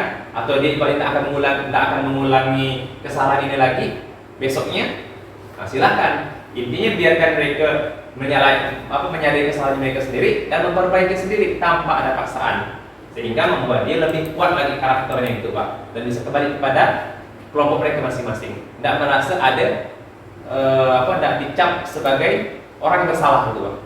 Nah, seperti itu. Selanjutnya, kebutuhan dasar manusia. Iya, di sini kebutuhan dasar manusia ini punya kebutuhan dasar. Kita manusia kan punya kebutuhan dasar. Pertama kesenangan, kebebasan, cinta dan kasih sayang, penguasaan. Nah, seperti itu. Di sini, menurut William Glasser dalam Choice Theory, seluruh tindakan manusia memiliki tujuan tertentu. Semua yang kita lakukan adalah usaha terbaik kita untuk mendapatkan apa yang kita inginkan. Kebutuhan dasar manusia terdiri dari 5, yaitu kebutuhan untuk bertahan hidup, survival, cinta dan kasih sayang, love and belonging, kebebasan, freedom, kesenangan, fun, dan kekuasaan, power. Nah, ini merupakan salah satu kebutuhan dasar manusia. Oke, 5 kebutuhan dasar manusia. Yang pertama, penguatan, kebutuhan, penguasaan atau kebutuhan pengakuan dan kemampuan. Kebutuhan ini berhubungan dengan kekuatan untuk mencapai sesuatu, menjadi kompeten, menjadi terampil, diakui, dan prestasi dan keterampilan kita didengarkan dan memiliki rasa harga diri. Jadi di sini kita ingin diakui. Kan pasti kita lihat kawan-kawan kita. Jangankan kawan-kawan kita sendiri saja. Kita pasti akan ingin merasa bahwa kemampuan kita ini dihargai gitu kan. Apalagi siswa kan, ya kan? Dihargai ketika dia menjelaskan pertanyaan yang kita berikan dengan baik, ya kita berikan dia aplaus. Oh, kan bahagia gitu kan, senang dia. Itulah kebutuhan dia. Kebutuhan akan dihargai tentang keberadaan dia gitu, Pak. Nah, itu yang positif. Yang negatif juga seperti itu. Anak, ya kan, ibaratnya dia ribut di belakang, saya bilang tadi kan. Dia itu sebenarnya butuh pengakuan juga sebenarnya. Cuma caranya salah. Ya, caranya salah. Mereka ribut di belakang kan, karena mereka tidak mampu memenuhi kebutuhannya, mereka ribut. Mereka tidak pintar seperti kawan-kawannya gitu, Pak. Nah, seperti itu. Jadi selanjutnya kebutuhan bertahan hidup, survival, adalah kebutuhan yang bersifat fisiologis untuk bertahan hidup. Nah, seperti itu. Terus kebebasan, kebebasan yaitu kebutuhan akan pilihan. Kebutuhan untuk bebas adalah kebutuhan akan kemandirian, otonomi, memiliki pilihan dan mampu mengendalikan arah hidup seseorang. Nah, di sini kan setiap orang pasti membutuhkan sebuah kebebasan dalam beraktivitas, dalam segala hal, Pak. Jadi biarkan siswa ini bebas berekspresi, bebas menggali potensi mereka gitu, Pak. Bebas memberikan mereka pilihan. Jadi jangan sampai selalu kita yang menekan mereka gitu, selalu menekan siswanya. Ketika dalam pembelajaran juga, kalau dapat siswa yang mengikuti kita gitu, mengikuti kita gitu kan. Biarkan mereka ini bebas untuk menggali potensi mereka yang ada. Nah, seperti itu. Terus selanjutnya, cinta dan kasih sayang, kebutuhan untuk diterima. Kebutuhan untuk mencintai dan memiliki meliputi kebutuhan akan hubungan dan koneksi sosial, kebutuhan untuk memberi dan menerima kasih sayang, dan kebutuhan untuk merasa menjadi bagian dari suatu kelompok. Nah, seperti itu. Jadi kan kita yang mungkin ada dari hasil kita kan pasti kan berharap bahwa kita nih bisa diterima di kelompok sosial misalnya kan. Kita nih bisa masuk nih di geng ini misalnya kan, atau di kelompok ini gitu, Pak. Pasti ada kebutuhan itu. Kalau seandainya kita nih hanya dikucilkan oleh kawan-kawan yang lain gitu kan, jika kita nih masuk di ruang guru misalnya kan, tidak ada kawan gitu, hanya sendiri saja. Gimana perasaan kita? Itu juga siswa gitu kan. Ketika dia di kelas tanpa ada kawan. Nah, tanpa ada kawan kan, sedangkan yang lain-lain punya kawan nih, punya geng-geng misalnya, atau punya ketika yang kawan-kawan yang lain bisa ketawa dengan lepas, sedangkan dia sendiri ini tidak mampu, malu tuh nak ketawa karena tidak ada kawan. Nah, ini juga jadi masalah ya kan. Jadi ini seolah-olah tidak diterima di kelas itu gitu, Pak. Kawan, tidak ada orang yang berkawan dengan dia. Itu juga harus kita pahami gitu, Pak. Terus kesenangan, kebutuhan untuk merasa senang. Ya, kebutuhan atau kesenangan adalah kebutuhan untuk mencari kesenangan, bermain dan tertawa. Ya, jadi biarkanlah, ya kan mereka nih bahagia dengan cara-cara mereka. Nah, dengan cara-cara mereka. Jangan kita terlalu banyak mengekang mereka gitu, Pak. Biarlah apa yang mereka senangi, biarkan. Mereka senang main gitar, ya biarkan. Tinggal kita arahkan saja. Mereka senang nyanyi, ya biarkan. Tinggal kita arahkan baik-baik ya, bagaimana supaya mereka ini bisa mengakomodir lah segala potensi dimiliki. Mungkin dia suka nyanyi nih, Bagaimana kan mungkin gurunya ngarahkan mereka supaya kamu ikut ini aja gitu kan, atau ketika dia suka main gitar kamu ikut ini aja, ekskul ini atau gimana gitu Pak. Jangan sampai dia kita melarang mereka tentang senang-senang mereka yang mereka buat. Nah, seperti itu. Selanjutnya 5 posisi kontrol. Oke, 5 posisi kontrol. Selesai kan? Ya, 5 posisi kontrol. Nih, dekat di akhir ya, 5 posisi kontrol. Jadi kita nih sebagai pendidik guru ya kan, memiliki 5 posisi kontrol. Tinggal kita pilih nih, di mana posisi kita saat ini gitu kan. Nah, saat ini kita di mana sekarang? Oke, pertama, menurut Dian Gosan dalam bukunya Restitusi Restructuring School Discipline tahun 1998 ada 5 posisi kontrol menurut Dian. Yang pertama penghukum, yang kedua membuat orang merasa bersalah, teman, monitor atau pemantau, atau manajer. Nah, kira-kira bapak ibu tuh kira-kira di mana nih? Saya, bapak ibu, kira-kira di mana? Jadi di manajer nih Pak. Ya, di manajer ya. Ya Pak April di manajer. Di manajer. Ya, kira-kira bapak ibu? Saya di teman. Saya di teman ya, sebagai teman. Terus Sama sih Pak saya. Bu Septi, Pak Faisal Sama, di teman. di teman juga. Iya, sebagai teman ya. Jadi Anda, bapak-bapak atau ibu ini menganggap teman gitu ya, Kak. Siswanya adalah teman. Iya, bisa. Ada yang tadi mengatakan Pak Amri bahwa dia berposisi sebagai manajer. Nah, bisa jadi. Penghukum bisa, membuat orang merasa bersalah bisa, teman bisa, monitor atau mata bisa, manajer bisa. Ini semuanya ada di teman-teman kita. Di teman-teman kita di Sungai Kakap ini ada semua. Ini nih ada, kompleks sudah. Tinggal ya tak mungkin lah kita ibaratnya langsung ngejas mereka kan, ibu ini tak boleh gini bu, ya kan, ibu ini penghukum gitu kan, tak boleh juga kan. Ya jadi kita ini hanya berbagi saja. Tinggal ya masing-masing dari teman-teman gitu kan, ya introduksi diri masing-masing gitu kan. Saya ini di mana gitu Pak? Yang seharusnya kita di mana?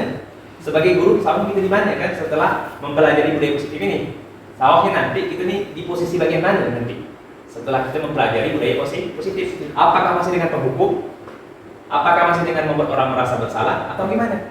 Atau menjadi teman, selanjutnya menjadi teman nantinya, atau menjadi pemantau, atau menjadi manajer. Yang paling baik itu yang mana? Nah, seperti itu.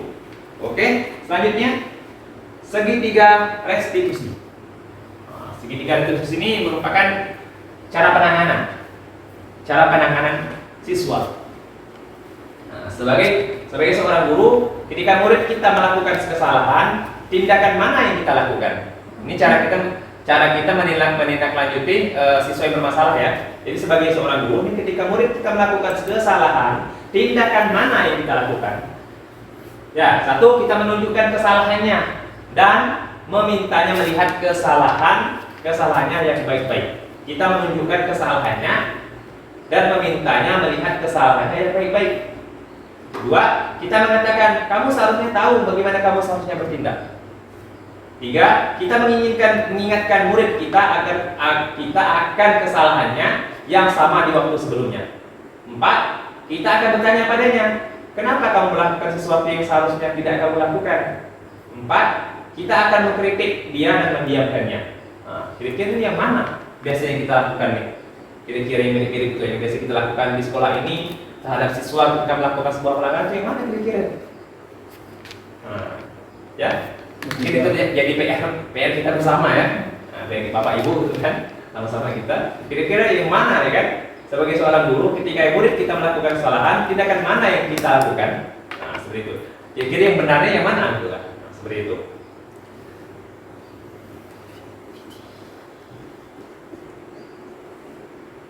Yang mana, Bapak Ibu? Nomor 3, kita mengingatkan murid kita akan kesalahannya yang sama di waktu sebelumnya. Iya. Yang lain? Nah, satu, kita menunjukkan kesalahan dan memintanya melihat kesalahan yang baik-baik.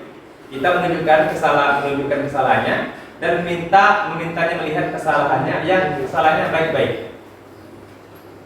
Yang lain?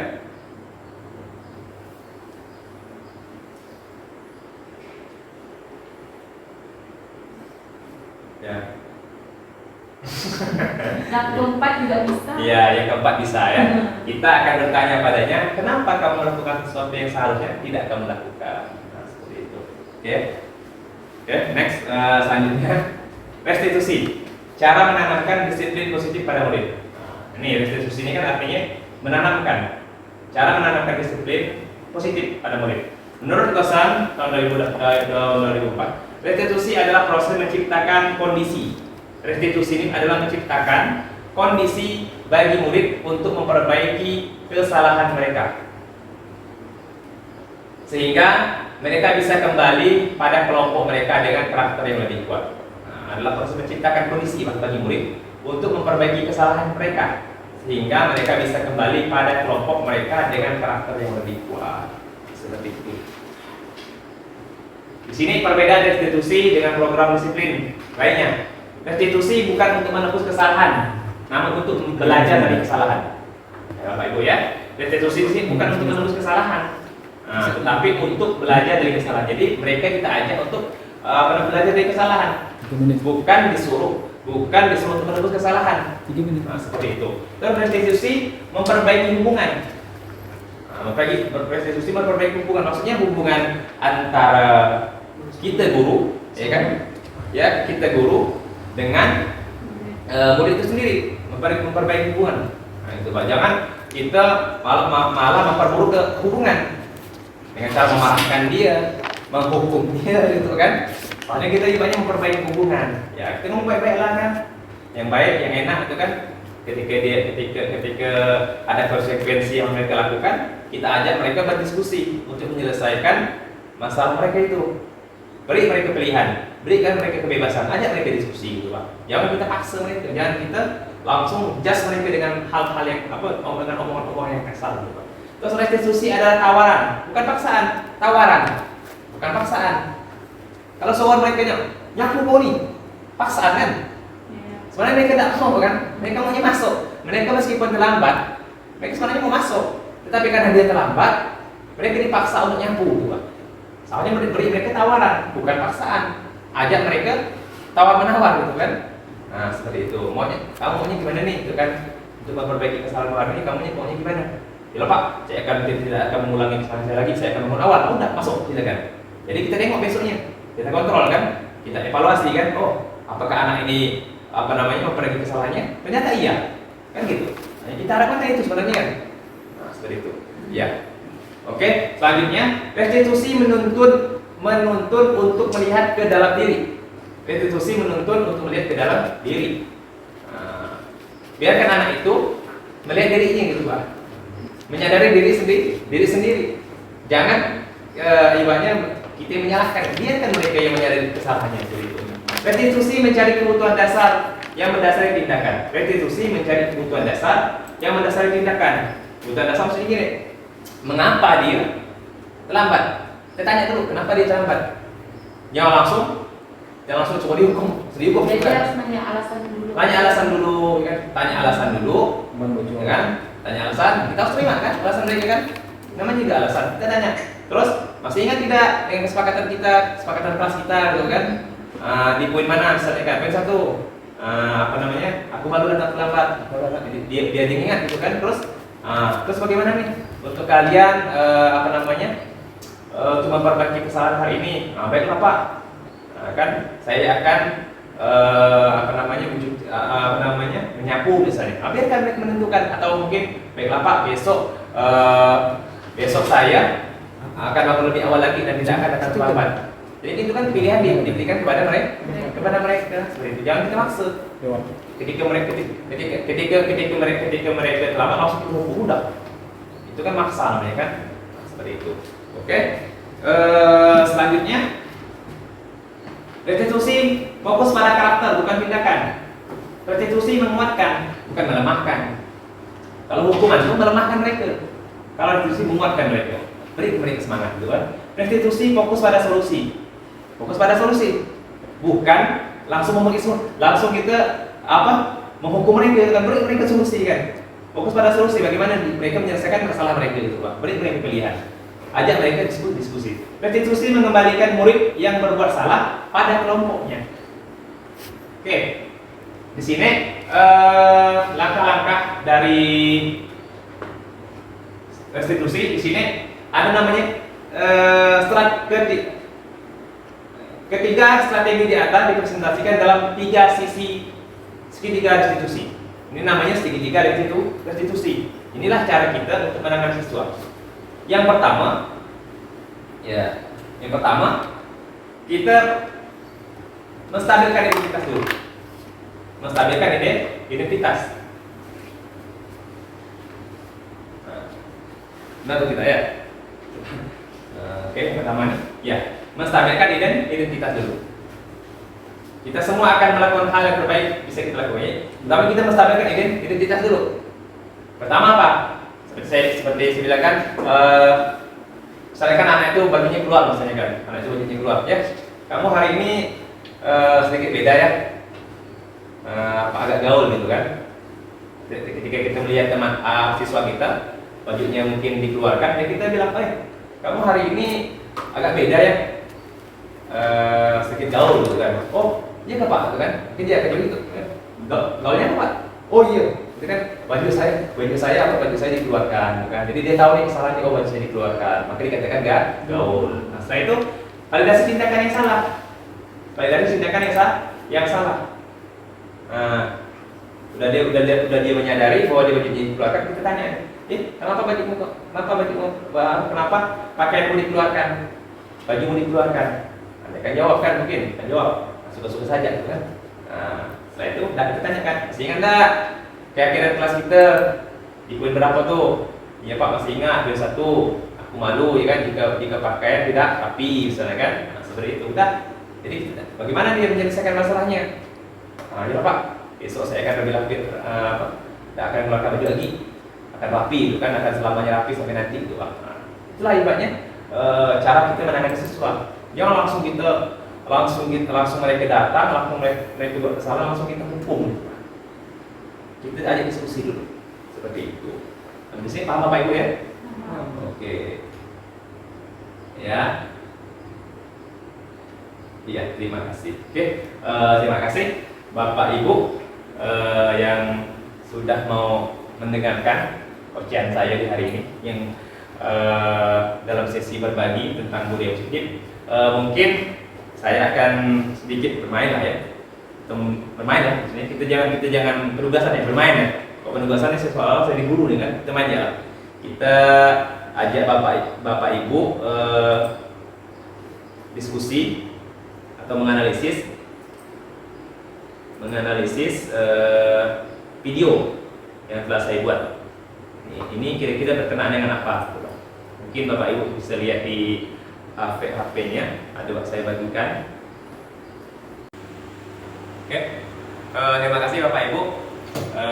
Berakhir pula materi tentang budaya positif, materi berbagi kami di hari ini. Jadi untuk di hari ini saya akan menampilkan video aksi nyata kami tentang budaya positif. Mungkin di sini Bapak Ibu bisa menganalisis lah, ya kan?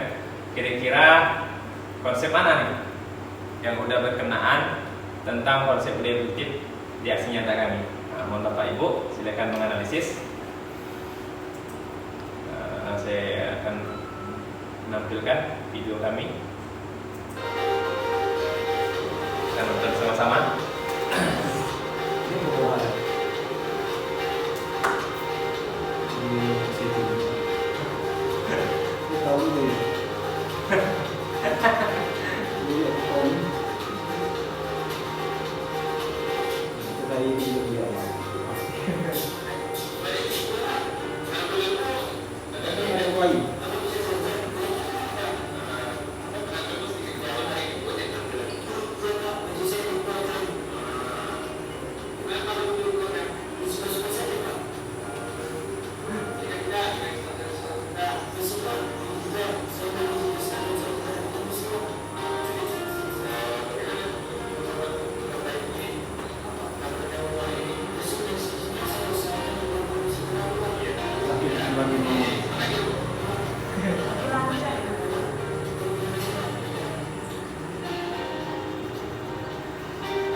Silakan Bapak Ibu menganalisis video tadi. Kira-kira itu sudah masuk ke konsep-konsep apa saja yang telah mengenai dialog aksi nyata kami tersebut. Kira-kira masuk kemana ini? Sudah mengenai budaya positif, konsep budaya positif bagian mana? Nomor berapa? Nomor 2, Nomor nomor tiga. 1, Nomor ya disiplin positif. nomor 3, Nomor mana? 3. 3. Keyakinan kelas juga ada. Terus nomor 6, segitiga institusi. 4. Nomor ya kebutuhan dasar manusia. Terus ada enggak? Yang lain? posisi kontrol. Iya, 5 posisi kontrol. Kira-kira saya di situ mengambil kontrol sebagai apa itu? Bapak Ibu? Sebagai pemberi hukuman, sebagai orang memberi merasa bersalah, teman, sebagai pemantau atau sebagai manajer? Sebagai teman. Ya, sebagai teman. Sebagai mengingatkan Pemantau. masa bersalah gitu. Ya, apakah saya membuat orang merasa bersalah? Pemantau kan ya. Nah. Itu sih yang sih. Iya. Sih begitu. Ya itu beda sudut pandang. Nah, betul. Iya, sudah ada pandang ya. Iya.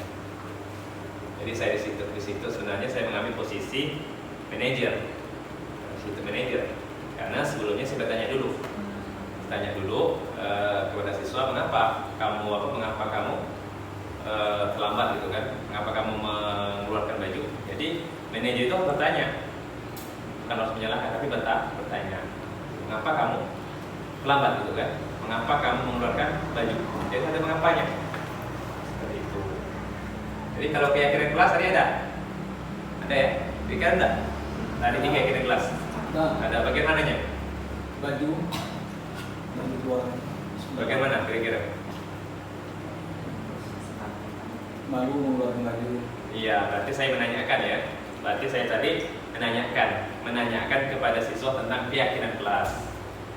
Nah, poin mana? Apakah dia melanggar keyakinan kelasnya atau tidak? Nah, melanggar kan? Tapi poin bagian mana? Saya tanyakan. Ternyata poin 1. Saya malu mengeluarkan baju. Nah, seperti itu. Di sini juga saya mengambil posisi segitiga institusi kan, menggunakan alur segitiga institusi. Yang pertama tadi apa namanya? Validasi ya. Validasi apa? Kan menstabilkan identitas. Terus validasi masalah. Terus menanyakan keyakinan. Menstabilkan ya kan, kan kenapa kamu baju dikeluarkan? Kenapa kamu hari ini kelihatan gaul gitu kan? Nah, setelah itu saya bilang, saya tanya kenapa kamu mengeluarkan baju. Yang ketiga kan menanyakan keyakinan. Kamu masih ingat enggak keyakinan kelas yang kita buat gitu kan? Nah, seperti itu. Jadi ada 3 kan, ada segitiga institusi, 3 alur gitu kan. Terima kasih. Setelah saya menjelaskan tadi tentang sesi berbagi dan juga menampilkan video. Terima kasih Bapak Ibu yang telah menyediakan waktunya untuk mendengarkan sharing atau berbagi kami tentang aksi budaya positif yang telah kami lakukan di SMA 3 Sungai Kakap. Mudah-mudahan ini bisa menjadi sisi positif lah, awal kita untuk menuju sekolah kita yang lebih baik, yang memiliki dan menerapkan budaya positif. Saya di sini bukan, sekali lagi mengingatkan, bukan lagi mengajari Bapak Ibu, tapi hanya sharing saja tentang aksi nyata kami, yaitu tadi kan ada beberapa aksi nyata kami kan, aksi nyata kami yaitu 3S, senyum, sapa, salam. Terus membiasakan cuci tangan menggunakan sabun. Yang ketiga membuat kesepakatan kelas. Apa lagi ya? Selanjutnya perubahan paradigma, yaitu ketika dalam proses pembelajaran saya banyak memberikan seluas-luasnya untuk siswa itu leluasa mereka untuk belajar, menggali potensi mereka masing-masing dan membiarkan mereka untuk berpendapat. Apalagi ya, selanjutnya. Terus lagi, mungkin itu aja lah yang bisa saya sampaikan. Terima kasih lagi sudah menyempatkan waktu untuk mengikuti kegiatan ini. Terima kasih. Assalamualaikum warahmatullahi wabarakatuh. Waalaikumsalam. Terima kasih Bapak Ibu.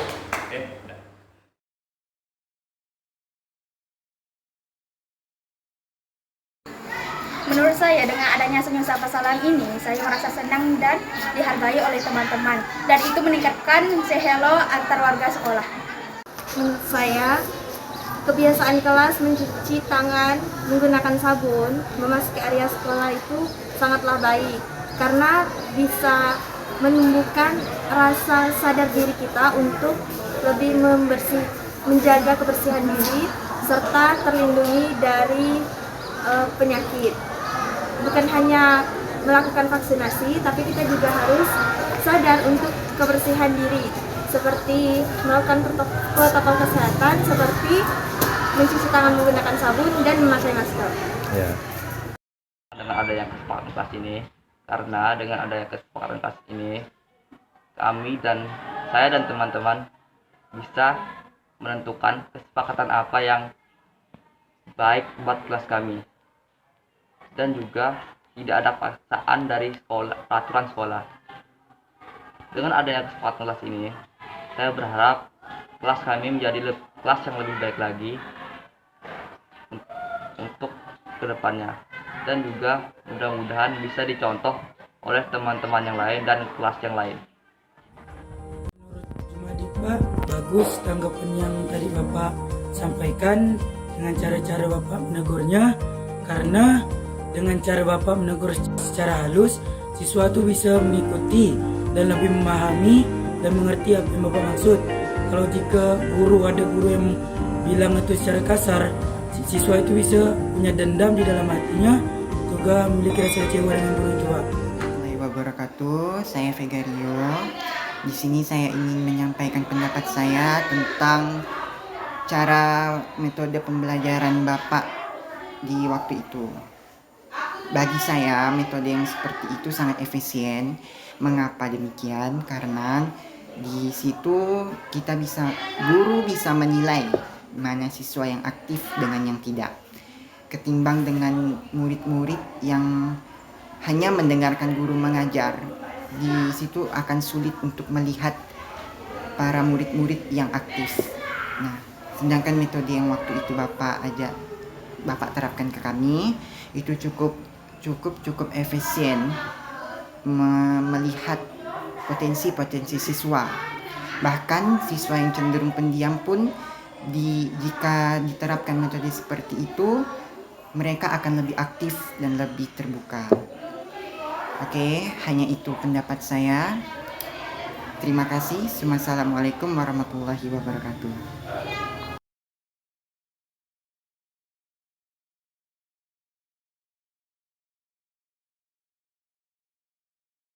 Assalamualaikum warahmatullahi wabarakatuh. Nama saya Amrullah.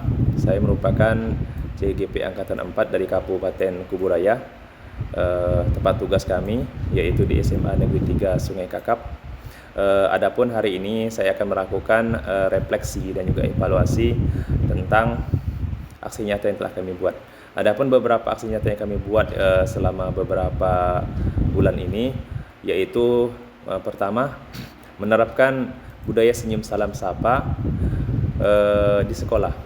Nah, di mana pada kegiatan ini saya dan juga bersama dengan siswa yaitu pengurus OSIS bersama-sama menyambut siswa dan juga rekan-rekan sejawat kami yang datang ke sekolah. Nah, di sana dalam proses ini ya kami melakukan senyum, salam dan sapa kepada mereka yang datang, di mana saya harapkan dalam kegiatan ini mereka ini merasa bahagia, merasa dianggap ketika mereka datang di sekolah. Jadi adapun konsep yang berkenaan dengan aksi nyata kami ini yaitu kebutuhan dasar manusia, yaitu kebutuhan cinta kebutuhan cinta dan kasih sayang, di mana ketika mereka datang kami sambut dengan sukacita, senyum, salam dan sapa tadi. Nah, seperti itu. Selanjutnya yang kedua, adapun aksi nyata yang kami buat yaitu mencuci tangan menggunakan sabun sebelum mereka memasuki kelas. Adapun di sini konsep yang berkenaan dengan aksi nyata kami ini yaitu disiplin positif, di mana anak-anak kami biasakan sebelum mereka memasuki kelas dan juga memulai pembelajaran, ya mereka selalu menjaga kebersihan diri, yaitu terutama kebersihan tangan mereka. Mungkin saja di luar sana mereka memegang barang-barang yang kotor, sehingga tangan mereka terdapat kuman ya, dan virus-virus yang menyebabkan atau menimbulkan penyakit. Selain itu juga di sini kan kami juga menerapkan salah satunya protokol kesehatan, karena memang pada masa ini sedang atau masih berada pada masa pandemi COVID ya. Jadi kami selalu berusaha menjaga dan menerapkan protokol kesehatan, salah satunya mencuci tangan menggunakan sabun tadi. Selanjutnya di sini ya, adapun aksi nyata kami yang ketiga, yaitu sebelum memulai pembelajaran kami juga membuat yang namanya kesepakatan kelas. Nah, di situ. Dan kesepakatan kelas ini kami gunakan untuk selama kegiatan kami pembelajaran untuk satu tahun ini. Di mana pada kesepakatan kelas ini kami mengajak siswa untuk bersama-sama berdiskusi, diajak pendapat untuk membuat kesepakatan bersama untuk menuju kelas impian yang mereka harapkan. Seperti itu. Jadi di sini juga kami menyerahkan sepenuhnya kepada siswa untuk menuliskan kesepakatan untuk kebaikan bersama untuk mendapatkan kelas impian yang lebih baik. Dan diharapkan juga dalam kami menerapkan kesepakatan kelas ini, kelas kami juga bisa menjadi contoh dan bisa menularkan virus-virus baik terhadap kelas-kelas yang lain. Pada secara khususnya di situ juga selanjutnya kami juga menerapkan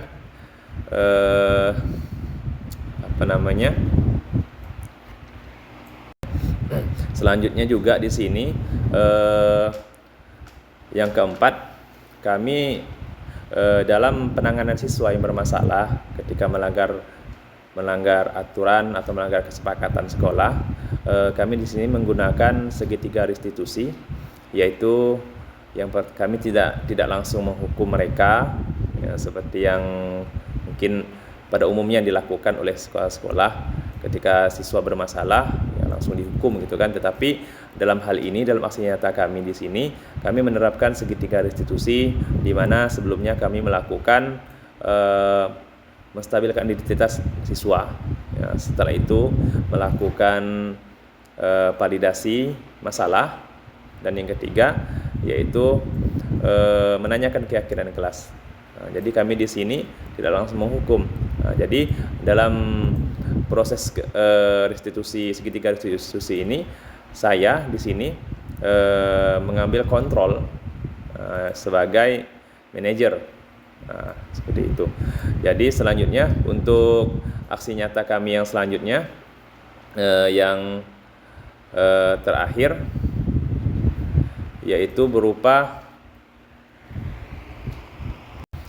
baiklah, untuk aksi nyata kami yang terakhir yaitu di sini kami melakukan teori kontrol tentang dunia, yaitu termasuk ke dalam bagian konsep perubahan paradigma, di mana saya menerapkan ini pada kegiatan pembelajaran, di mana saya memberikan masalah terlebih dahulu kepada siswa dan memberikan kesempatan kepada siswa untuk mendiskusikan masalah tersebut bersama teman-temannya, yaitu dalam berupa kerja kelompok.